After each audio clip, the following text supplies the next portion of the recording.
আমাদের এআই চলে আসছে, পিপল কস্ট হচ্ছে, হিউম্যান রিসোর্সের উপরেই আমাদের সবচেয়ে বড় আঘাতটা আসছে। বাংলাদেশের যে সস্তা শ্রমিক বলছি, এই সস্তা শ্রমিকও এখন পাওয়া যাচ্ছে না।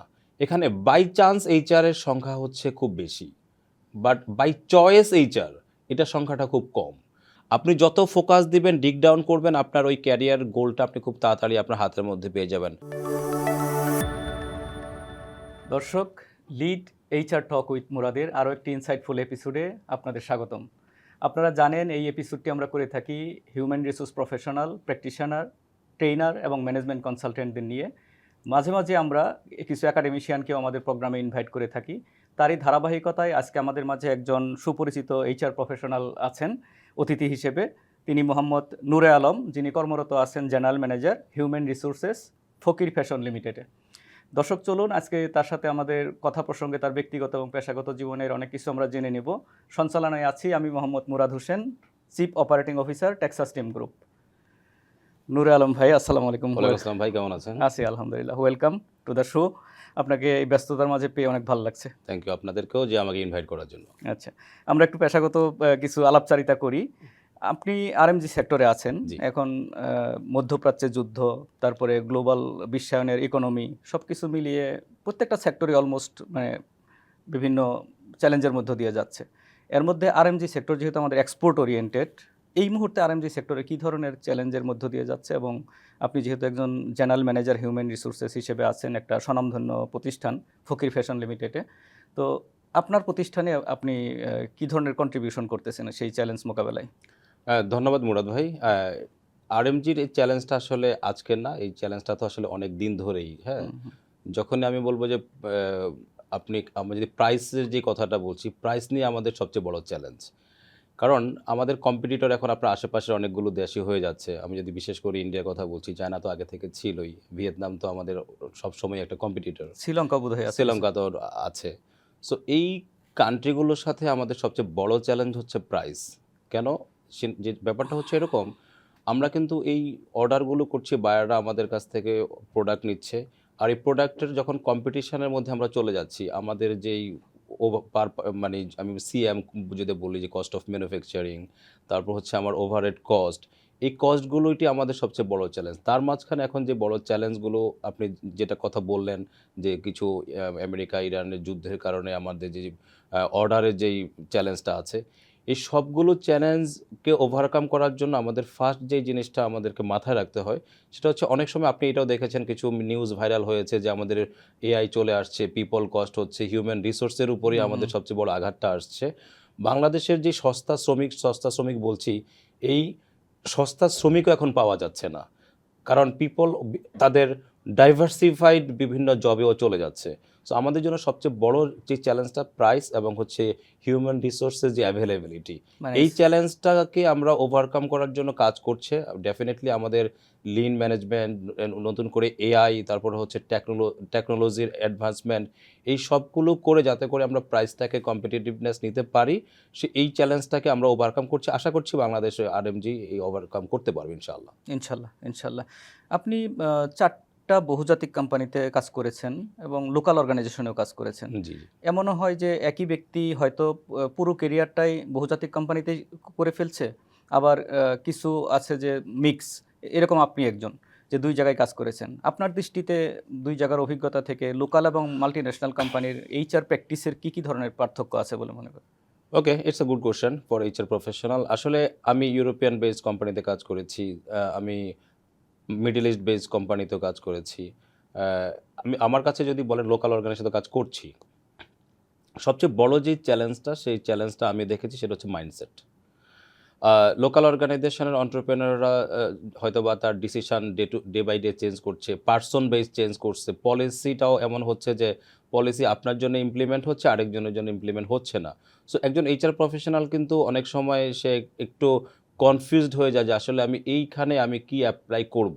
বাট এমএনসিতে ইচ অ্যান্ড এভরি পলিসি সব সেট করা থাকে, আপনি ডিসিশন নেওয়াটা আপনার জন্য অনেক সুবিধা থাকে, মানে আপনি ইজি থাকে। বাট এটাও সত্যি কথা, লোকাল অর্গানাইজেশনের বিউটিটা হচ্ছে আপনি অনেক কিছু চাইলে পলিসির বাইরে অর্গানাইজেশনের জন্য করতে পারেন, যেটা একটা এমএনসির জন্য হয়তো বা এটা পলিসি পাস হয়ে গ্লোবাল যেহেতু পলিসি, এই পলিসিটা চেঞ্জ হয়ে আস্তে আস্তে আপনার ওই মোমেন্টামটা থাকে না। সো আমি বলব যে কোনো অর্গানাইজেশনের মানে সব অর্গানাইজেশনে আসলে মানে বিউটি হচ্ছে থাকবে, চ্যালেঞ্জ থাকবে। একজন এইচআর প্রফেশনালের সবচেয়ে বড় চ্যালেঞ্জ যদি আমি মনে করি লোকাল অর্গানাইজেশন মানে এমএনসিতে, ওই অর্গানাইজেশনের টপ ম্যানেজমেন্টের মাইন্ডসেট বুঝে অ্যাডাপ্টেশন করা, হ্যাঁ, দেন আমার কাছে মনে হয় এই চ্যালেঞ্জটা যে ওভারকাম করতে পারবে, he can be successful. Okay, great. That means এমএনসিগুলো মানে more of process dependent, of আর course local organization people dependent. People হয়তোবা তার ইমিডিয়েট তার কোনো একটা পলিসি চেঞ্জ করতে হবে, সে ইমিডিয়েট পলিসি চেঞ্জ করে মানে ফেলছে, একেবারে শর্টকাটে, একেবারে কাস্টমাইজ, আমি যেটা বলবো, ইনস্ট্যান্ট হ্যাঁ, কাস্টমাইজ করে নেয়। কাস্টমাইজ করে নিতে পারে। এটাই। সব মিলিয়ে আপনার কত বছরের আমার এক্সপেরিয়েন্স? অ্যারাউন্ড 20 ইয়ার্সের অ্যারাউন্ড এক্সপেরিয়েন্স। 20 ইয়ার্স, তাই না? এই যে সুদীর্ঘ কেরিয়ার, মানে জি। ছোটবেলায় আসলে কি হতে চেয়েছেন একটু জানতে ইচ্ছা হ্যাঁ, করছে। এটা খুব মজার একটা বিষয়। কারণ আমরা যখন যেই এইজে 90s এ আমাদের তখন সবাই তো সায়েন্সের পড়ে, সায়েন্সের একটা ছিল। বাট আমার যিনি টিচার ছিলেন, আমার স্কুলের যিনি হেডমাস্টার, উনি দুবার হচ্ছে জাতীয় পর্যায়ে শ্রেষ্ঠ টিচার ছিলেন। ওকে। তো উনি বলছে সবাই যদি তুমি সায়েন্সে যাচ্ছে, তোমরা বরং কমার্সে যাও। তখন আমাদের বিজনেস স্টাডিজ ছিল। দেন আমি তখন 8 এ স্কলারশিপ পেয়েছি। উনি মনে করছিল তুমি ভালো করতে পারবে, তুমি সিএ প্রফেশনাল হতে পারবা। আসলে তখন আমি সিএ কি জিনিস বুঝতাম না। দেন আমরা গেলাম বিজনেস স্টাডিজে, ভালো করছি। তারপর ইন্টারমিডিয়েট ঢাকা কমার্স কলেজে পড়লাম, খুবই ভালো রেজাল্ট করলাম। সো আমার কাছে মনে হচ্ছিল যে এক্সেলেন্ট, তাহলে আমরা ওই সিএ প্রফেশনালের দিকে যাচ্ছি। বাট ফরচুনেটলি আমার ইন্টারমিডিয়েটে একটা সাবজেক্টের রেজাল্ট ছিল, আমি ম্যানেজমেন্টে আমি তখন তো লেটার ছিল 80, এটা পেয়েছি, যেটা ওই ইন্টারমিডিয়েটের ইতিহাসে আমরাই ফার্স্ট, আমরা 3 জন পেয়েছিলাম লেটার মার্কস। দেন এই ম্যানেজমেন্ট এই সাবজেক্টটার প্রতি না আমার একটা আলাদা ফ্যাসিনেশন জন্মায়।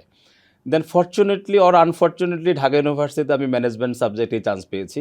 দেন আমার কাছে মনে হচ্ছে ওকে ফাইন, আমি যেই সাবজেক্টটাতে ভালো, আমি সেই সাবজেক্টটাতে ক্যারিয়ার করি। আলহামদুলিল্লাহ আমি এখন সেই ম্যানেজমেন্ট থেকে এইচআরে এমবিএ করেছি ঢাকা ইউনিভার্সিটি থেকে, এখন এইচআরে আছি। তো আসলে ট্র্যাকটা আসলে চেঞ্জ হয়ে গিয়েছে আর কি। মাশাআল্লাহ, না সিকোয়েন্সটা সুন্দর ছিল আর কি।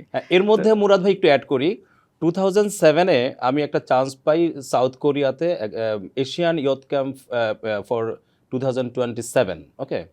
ওখানে বাংলাদেশ থেকে 10 জনকে সিলেক্ট করা হয়, I was one of them, ওকে।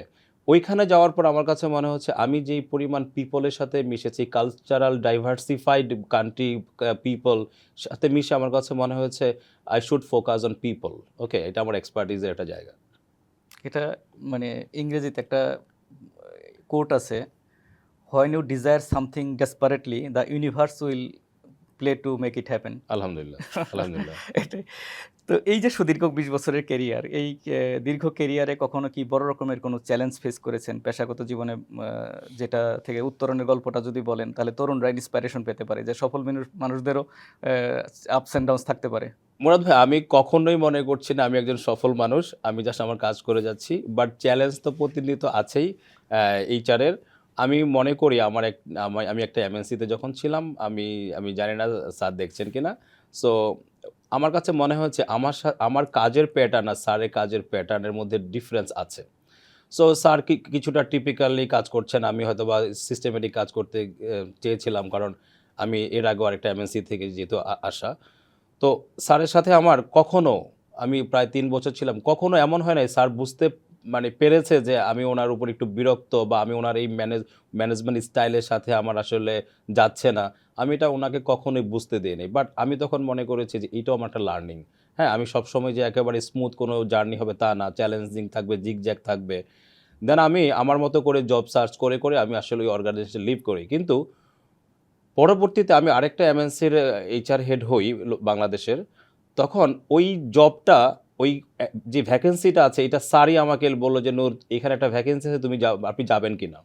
তো আমার কাছে মনে হচ্ছে just because of maintain a very good relationship with my ex boss, he referred the job to me and I got the opportunity to serve a organisation, it's a German based organisation. তো আমার কাছে মনে হচ্ছে যে challenge থাকবে, but আপনাকে মাথায় রাখতে হবে এই চ্যালেঞ্জের সাথে আপনি কোনোভাবেই যাতে আপনার সারাউন্ডিং পিয়ার্সের সাথে আপনার রিলেশনশিপের মধ্যে বিন্দুমাত্র যাতে কোনো ঘাটতি না থাকে। মানে স্পেশালি কোনো নেগেটিভ ইমপ্যাক্ট যাতে না পড়ে। ডেফিনেটলি, কারণ এটা আমরা খুব ছোট একটা ওয়ার্ল্ডে বাস করছি। আজকে আপনার সাথে আমার দেখা হবে, কালকেও দেখা হবে। সো এটা একটা ইম্পর্টেন্ট অল জিনিস। About adaptation. Correct, it's all about adaptation. HR বা মানব সম্পদ ব্যবস্থাপনায় আপনার নিজস্ব কোনো ফিলোসফি আছে কি? এই যে 20 বছর কাজ করেছেন, থাকে না অনেক সময় যে আমার, যদি থাকে সেটার আমি ব্যাপারে তো যদি ভাই ফিলোসোফার না, বাট আমি যদি এভাবে বলেন আমার ফিলোসফি আছে কিনা, আমি একটা কথা বলবো যে বাংলাদেশের এইচআরে আমি জানি না আমার কাছে ডাটাটা ঠিক আছে কিনা, if I am not wrong, যারা মিড মানে 15 ইয়ার্স এক্সপিরিয়েন্স বা 20 ইয়ার্স এক্সপিরিয়েন্স আমার মতো বা তার চেয়ে বেশি যারা আছেন, এখানে বাই চান্স এইচআরের সংখ্যা হচ্ছে খুব বেশি, বাট বাই চয়েস এইচআর এটার সংখ্যাটা খুব কম। যখন আপনি বাই চান্স এইচআর, তখন আপনার এইচআরের ওই মুন্সিয়ানাটা না থাকলে আপনি অর্গানাইজেশনের যে আপনার থট, আপনার যে মডার্ন প্র্যাকটিস, এই জিনিসটা আপনি অ্যাপ্লাই করতে পারছেন না। বাট যে বাই চয়েস এইচআর, সে জানে সে কি পড়ালেখা করেছে, সেইটা অ্যাপ্লাই করছে, সো মডার্ন এই প্র্যাকটিসগুলো জানে। সো আমার কাছে ফিলোসফিটা যদি এভাবে বলেন, কোনো স্টুডেন্ট বা কোনো রিসোর্সের এইচআরে একটা কোনো জব পাচ্ছে না বলে সে এইচআরে চলে আসবে, এটা হওয়া উচিত না। এক্স্যাক্টলি আমার কাছে মনে হয় যে Agreed. বাই চয়েস এইচআর হওয়া উচিত, রাইট? Exactly. দেন অর্গানাইজেশনও বেনিফিট হবে আর সে তার ক্যারিয়ারে গ্রো করতে পারবে। কারণ HR it's all about number, HR is all about decision making এর টুলস তার কাছে যাচ্ছে। সো আমি অনেককে দেখেছি ম্যাথ ভয় পায় বলে সে এইচআরে আসছে, আসলে HR is all about math. Exactly all about number. Correct. এটাই। আপনি একজন প্রফেশনাল ট্রেনারও। বাংলাদেশের ট্রেনিংয়ের ইন্ডাস্ট্রিটা স্টিল মানে দুই ধরনের ভাবে আমরা ব্যাখ্যা করতে পারি। একটা, it's improving the situation, but still কিছু ওনার বা ইনভেস্টর তারা মনে করেন যে training is a cost, it's not investment. Okay. তো আপনার দৃষ্টিতে বাংলাদেশের ট্রেনিংয়ের বর্তমান এবং ভবিষ্যৎ সম্পর্কে যদি মূল্যায়ন করতে বলি? আমি আবারও বলবো যে আলহামদুলিল্লাহ আমি এমন একটা অর্গানাইজেশনে আছি, আপনি যে বলেছিলেন, আমি ফকির ফ্যাশনে আছি।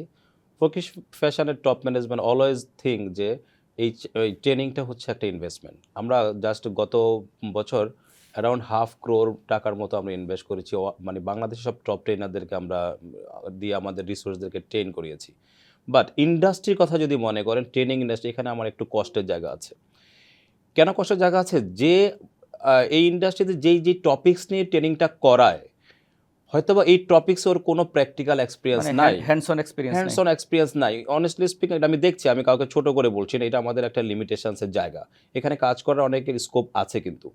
সো এইখানে আমাকে যদি বলেন, বাংলাদেশে আপনারাও কাজ করছেন, ট্রেনার্স অ্যাসোসিয়েশন করছেন, আরও আদার্স অনেকগুলো অর্গানাইজেশন আছে, আমারও একটা ছোট একটা প্ল্যাটফর্ম আছে, আমরা বলি যে এটা hold, house of learning and donating.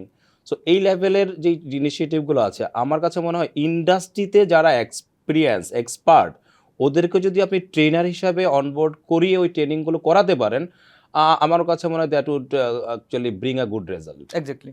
সেখানে থিওরি এবং প্র্যাকটিক্যাল এক্সপেরিয়েন্সের একটা ব্ল্যান্ড। কারেক্ট। আদারওয়াইজ আপনি এটা হয়ে যাচ্ছে অন্ধের হাতি দেখার মতো। আমি হাতি দেখাচ্ছি, বাট আমি জানি না আসলে হাতিটা কীরকম, আমি কখনো নিজে হাতি দেখিনি, ঠিক আছে?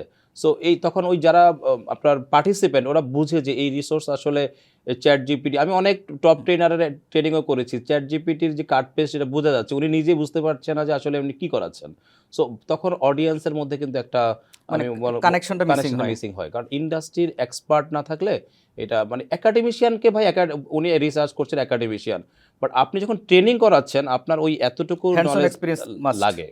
এখানে এটা আমাদের কাজ করার জায়গা আছে। এমপ্লয়ীদের মেন্টাল হেলথ নিয়ে অনেক কথা হয়, কারণ যদি a sound mind in a sound body, তো Correct. আমরা যদি স্বাস্থ্যের সংজ্ঞাও বলি যে শারীরিক এবং মানসিক সুস্থতাকে স্বাস্থ্য বলে। Correct. আমরা শুধু তার ফিজিক্যাল অ্যাপিয়ারেন্সটা দেখছি যে physically he or she is fit, তাকে আমরা সুস্থ মনে করছি, বাট ইনসাইডে যে অনেক সময় বার্ন আউট হচ্ছে, এটা আমরা অনেকেই নজর দেই না বা অনেক অর্গানাইজেশনে দেয় না। এই যে এমপ্লয়ীদের মেন্টাল হেলথ বা মেন্টাল ওয়েলবিংয়ের ব্যাপারে কতটুকু ইম্পর্টেন্ট, এবং এই ব্যাপারে আপনি কি বলবেন? একেবারে টাইম ডিমান্ডিং একটা কোশ্চেন করেছেন, কারণ এখন এত কিছুতে আমরা এঙ্গেজ, আমাদের মেন্টাল হেলথ নিয়ে কাজ করার স্কোপ আছে। আমি আপনাকে একটা এক্সাম্পল বলি, আমি আমার প্রফেশনাল গুরু মনে করি আমি আমার একজন এক্স বস, যার যিনি আমি নামটাই বলে ফেলছি, এজিলাল নিলান। উনি হচ্ছেন আমার টিওভির আগের কান্ট্রি হেড ছিলেন। এই ভদ্রলোকের কাছে আমি যেটুকু ম্যানেজমেন্ট শিখেছি, আমি আর কারো কাছে অতটুকু শিখিনি। সো উনি যখন আপনি বললেন যে আমার তো একটা ছুটি লাগবে, এই কারণে উনি আপনাকে সাথে সাথে বলবে তোমার ছুটি লাগবে, দ্যাটস ওকে, কিন্তু কী কারণে এই জিনিস আমার জানা দরকার নেই, রাইট? সো অর্গানাইজেশনে আমি ওই জিনিসটা প্র্যাকটিস করছি। আমার জুনিয়ররা কখনো ছুটি চেয়েছে, ছুটি পায় না, এমন হয় নাই। এমপ্লয়ীদেরকে মাঝে মাঝে বলা উচিত যে তুমি এই সপ্তাহে প্রচুর স্ট্রেস নিয়েছো, তুমি একটা দিন ছুটিতে থাকো। ও খুব অবাক হয়ে যাবে যে আরে স্যার আমাকে ছুটি দিচ্ছে না চাইতেই, রাইট? মেঘ না চাইতেই বৃষ্টির মতো। ইভেন মাঝে মাঝে একটা আপনি মনে করেন ছোট আপনার টিমের মধ্যে আপনি একটা গিফটের অ্যারেঞ্জ করেন যে তোমরা যদি কেউ এটা পড়ো এটা গিফট পাবা। ও মনে করবে আমি একটা অফিসে মানে অফিসে কাজ করছি না। আমরা যে বলি চাকরি, একটু হ্যাঁ। চাকর চাকর নিজেকে কিন্তু লাগে। বাট আপনি যখন তাকে পজিটিভলি মোটিভেট করবেন সে অফিসে আসতে চাইবে। এই মেন্টাল যে ওয়েলবিংটা আছে এই জিনিসটা যদি আপনি আপনার টিমের মধ্যে ডেভেলপ করতে পারেন, আপনার হোল অর্গানাইজেশন ডেভেলপ হবে। আমার কাছে মনে হয় প্রতিটা সুপারভাইজার, নট এইচআর, প্রতিটা সুপারভাইজারের উচিত তার যেই জুনিয়ররা আছেন আমি তাকে সাবঅর্ডিনেট বলবো না, আমি বলবো জুনিয়র টিম মেম্বার। কারণ আপনি টিম মেম্বার মিলেই তো আপনি Exactly. একটা গোল অ্যাচিভ করছেন। ওকে অতটুকু আপনার টেক কেয়ার করা যাতে করে ও মনে করছে আমি একটা ফ্যামিলিতে আছি, উনি আমার বড় ভাইয়ের মতো, আমরা সবাই মিলে একটা গোল অ্যাচিভ করছি। সো এই মেন্টাল সাপোর্টটা, ও একটা ভুল করলো ব্যাপার না, সমস্যা নাই, এটা আমরা সবাই মিলে সলভ ফ্যামিলিতে করে তো দিচ্ছি। ভুল করে, তাই হ্যাঁ, না? ফ্যামিলিতে ভুল করছেন না, আমাদের ফ্যামিলির মধ্যে আমাদের অনেক ধরনের মানে ইস্যুস থাকছে না। সো অফিসেও যদি ইস্যুস থাকে আমরা ওইটাকে এটা মনে করি যে it's not an big issue, আমরা সবাই মিলে এটাকে ওভারকাম করি। এইরকম এই লেভেলের আমরা সবাই না boss, we should lead our team like a leader, not as a মানে boss. Manager, boss, correct. Exactly, agreed. Work life balance নিয়ে ইদানিং কথাবার্তা হয়। একটা গ্রুপ বলে যে যারা সফল হয়েছে তারা কেউ ওয়ার্ক লাইফ ব্যালেন্স নিয়ে চিন্তা করে নেই, তারা 16-17 ঘন্টা পরিশ্রম করে।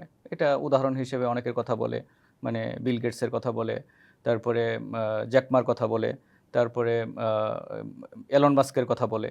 আবার আরেকটা গ্রুপ হলো যে মানি and job is for life and family, life and family is not for money and job.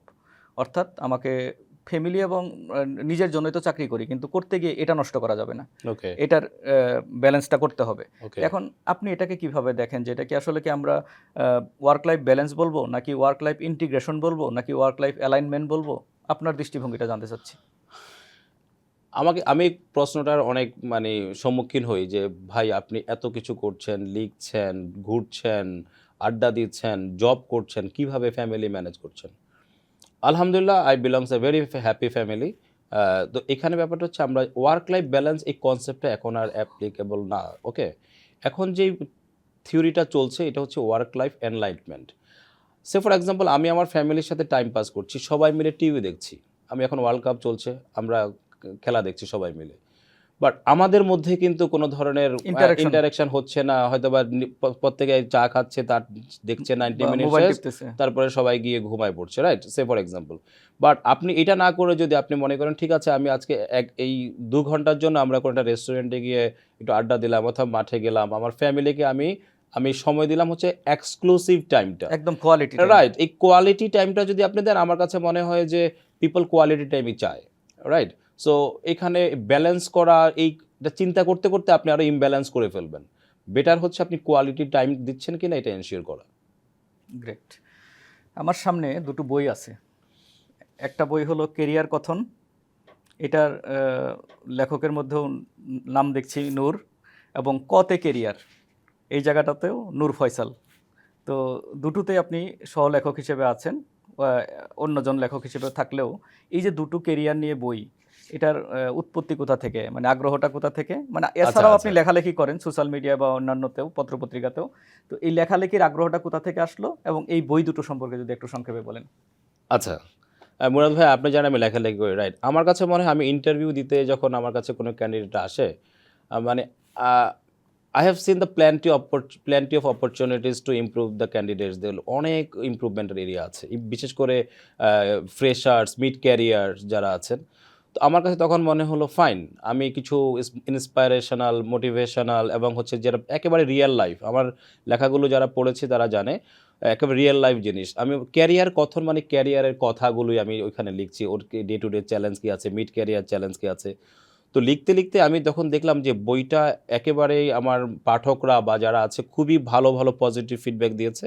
Then I became inspired, আমি তার পরের ভাষণটা দিয়েছি আরেকটু সিনিয়র লেভেলের জন্য। আপনি জানেন আমিও কিছু মানে পড়ালেখা করি, বিভিন্ন ইনস্টিটিউটে আমিও পড়ি। সো তখন আমার কাছে মনে হচ্ছে ফাইন, আমার এই লেখালেখি দিয়ে যদি আমার এই যে কমিউনিটিটা যদি ডেভেলপ হয় বা কিছু রিসোর্সফুল হয়, যে এটাও কিন্তু আমার একটা অ্যাকাউন্টেবিলিটি, এটাও কিন্তু আমার একটা social responsibility. So I am not taking a single money from this book, all credits to my publishers. আর আমি মনে করছি এটাও একটা সদকায়ে জারিয়ার মতো হতে পারে। গ্রেট। আমি এটাকে মানে কর্পোরেট হাউসগুলো যেমন বলে CSR, corporate CSR, social responsibility, CSR, এটার একটা নাম আমি দিয়েছি। এটার নাম হলো please. PSR, PSR, personal social responsibility. Excellent, personal excellent, social PSR এর কারেক্ট, পার্ট হিসেবে আপনি এই কাজটা করছেন। Correct. Thanks, heads of. Industry in the classroom, অর্থাৎ আমরা কিছুক্ষণ আগে আপনি বললেন যে যারা হ্যান্ডস অন এক্সপিরিয়েন্স আছে তাদেরকে দিয়ে যদি থিওরির সাথে অ্যালাইন করানো যায় তাহলে লার্নিংগুলো আরও Correct. রিয়েলিস্টিক হয়ে ওঠে। কারেক্ট। তো সোশ্যাল মিডিয়ার বদৌলতে আমি দেখতে পেলাম যে আপনি ইন্টারন্যাশনাল গেস্ট স্পিকার ক্যাটাগরিতে ইন্ডাস্ট্রি ইন দ্য ক্লাসরুম সেগমেন্টে আপনি ইউনিভার্সিটি অফ মালয়েশিয়া তেরেঙ্গানু এটাতে ক্লাস নিচ্ছেন। জি, জি। এই অভিজ্ঞতা সম্পর্কে যদি কিছু বলেন। এটা আমার জন্য মানে ইন্টারন্যাশনাল প্ল্যাটফর্মে this is the first time. But আমি কিন্তু বাংলাদেশে, আপনিও জানেন, কিছু পাবলিক ইউনিভার্সিটি, প্রাইভেট ইউনিভার্সিটি থেকে আমি 2016 সাল থেকে প্রায় 10-11 বছর ধরে আমি ক্লাস নিচ্ছি। বাট যেহেতু এটা একটা ইন্টারন্যাশনাল প্ল্যাটফর্ম, আমার কাছে এটা ভালো লেগেছে যে আমি ইন্ডাস্ট্রির ইনসাইটগুলো আমি আমার দেশের বাইরে আমি বলতে পারছি। ইভেন মালয়েশিয়ার মতো একটা কান্ট্রি, তারাও মালয়েশিয়া আমাদের সম্পর্কে মনে করছে যে we are just supplying some labours, okay. But তারা যদি এটা মনে করে যে না, বাংলাদেশও আমাদের থেকে ইন্ডাস্ট্রিতে এভাবে এগিয়ে আছে, মডার্ন টুলসগুলো ওরা অ্যাপ্লাই করছে, কিভাবে ওরা এই ওয়ার্ল্ড ইকোনমিতে ওরা যে ভূমিকাটা রাখছে, এই জিনিসগুলো যখন আমরা ছড়িয়ে দিচ্ছি, এটা কিন্তু আমাদের জন্য একটা proud moment. Great, congratulations. Thank you. আগামীর পরিকল্পনা আজ থেকে 5 বা 10 বছর পরে আপনি কোথায় দেখতে পাবেন? গড নোজ আগামীতে কি করব। বাট এটা যদি বলি মুরাদ ভাই, আমার কাছে মনে হয়েছে যে চাকরি তো প্রায় 20 বছর মতো করে ফেললাম, আমি হয়তো বা 5 ইয়ার্স পরে আমি এইচআর নিয়ে এমন একটা ফার্ম করব যেখানে পিপলের জন্য আসলে একেবারে যেটা বলছিলাম যে আপনাকে ট্রেনিংয়ের হ্যান্ডস অন এক্সপিরিয়েন্স পিপলরা যখন ইন্ডাস্ট্রির যারা রিসোর্স আছে ওদেরকে ওদের দায়িত্ব নিয়ে জানি না কতটুকু পারবো নিয়ে কিছু করা, যেখানে আমারও রুটি রুজি হলো আর ইন্ডাস্ট্রিও আপনার উপকৃত বেনিফিটেড হলো, রাইট। এরকম কিছু করার একটা প্ল্যান আমার আছে। বেস্ট উইশেস, দোয়া করি সেটা যেন সফল হন। Thank you. গ্র্যাজুয়েটিং স্টুডেন্ট এবং তরুণ প্রফেশনাল আজকের এই যে lead HR talk with Murad, এই শোটির একটা মানে বিরাট দর্শক গ্রুপ যারা গ্রাজুয়েশন করছে এবং তরুণ প্রফেশনাল বলতে আমরা 0 to 5 ইয়ার্সকে আমরা যদি ট্রিট করি, ওরা কিন্তু আমাদের কাছ থেকে অনেক পরামর্শ চায় আমাদের এক্সপিরিয়েন্সের বেসিসে। তাদের জন্য আপনার কী পরামর্শ থাকবে? ওকে, এইখানে আমার সবচেয়ে বড় কথা হচ্ছে যে আমরা যারা এখন তরুণরা আছে, এই জেন জি যেই ব্যাচটা আমার কথা বলবো, এখানে সবচেয়ে বড় চ্যালেঞ্জ হচ্ছে আমরা কি করছি এটা আমরা হয়তো বা জানি, বাট কেন করছি এই হোয়াই পার্টটা আমাদের লাইফে বা আমাদের থট প্রসেসে মিসিং। আমি যারা তরুণ তাদেরকে যে আমি এটা বলবো যে আপনি 5 ইয়ার্সের জন্য একটা প্ল্যান স্ক্র্যাচ করেন। এই প্ল্যানটা এক্সিকিউট করতে গেলে আপনি যে ইন্ডাস্ট্রিতে যেতে চান, ইটস নট ইন এইচআর, আপনি যে মার্চেন্ডাইজিং, আমি বলবো যে আপনি আদার্স অ্যাকাউন্টিং, হ্যাঁ, কম্পিউটার সায়েন্স, আদার্স যে ডিপার্টমেন্টগুলো আছে, যে কোনো জায়গায় আপনি যেতে পারেন। বাট আপনি যেটা করেন ওই সেক্টরে যারা সাকসেসফুল ওই লোকগুলোকে আপনারা আইডেন্টিফাই করেন, লিঙ্কডইনে প্রচুর পরিমাণে আপনার কানেকশন বাড়ান। ওই সাকসেসফুল পিপলরা কেন সাকসেসফুল হয়েছে এইটা আগে আপনি বের করেন। এইটা ফাইন্ড আউট করে আপনি দেখবেন যে আপনার যে ডেইলি রুটিন, আপনার মান্থলি রুটিন, আপনার ইয়ারলি যেই রুটিন, এই রুটিনগুলোকে যখন আপনি ডিজাইন করবেন, আপনি দেখবেন আস্তে আস্তে করে আপনি আপনার গোলের দিকে যাচ্ছেন। একটা কথা মনে রাখবেন, অ্যাডাপ্টেবিলিটিটা ইম্পর্ট্যান্ট। আরেকটা হচ্ছে ফোকাস। আপনি যত ফোকাস দিবেন, ডিগ ডাউন করবেন, আপনার ওই ক্যারিয়ার গোলটা আপনি খুব তাড়াতাড়ি আপনার হাতের মধ্যে পেয়ে যাবেন। লাস্ট একটা কথা বলবো, ডোন্ট থিঙ্ক যে আপনার ফ্রেন্ড, আপনার কলিগ, আপনার কম্পিটিটর। নো, আপনার একজনই কম্পিটিটর যে আপনার আয়নার সামনে দাঁড়িয়ে আছে। সো এমন লোকটাকে আপনি কম্পিটিটর করেন যে না ভাই, আমি আমার কম্পিটিটর। ক্যারিয়ারে কখনো গাণিতিক হিসাবে আপনার একজন ফ্রেন্ড, কলিগ আপনার থেকে অনেক বেশি আর্ন করছে এটা চিন্তা করবেন না। জ্যামিতিক হারে আপনি কিভাবে ইনকাম করবেন, আপনার ক্যারিয়ারকে রিচ করবেন, সেটার দিকে ফোকাস করেন। আমি শিওর আপনি অনেক সাকসেসফুল হবেন ক্যারিয়ারে, এটা আমার বিলিভ। অনেক ভালো বলেছেন। যদি তরুণরা মনোযোগ দিয়ে শুনে এবং ফলো করে, আমার মনে হয় তারা উপকৃত হবে।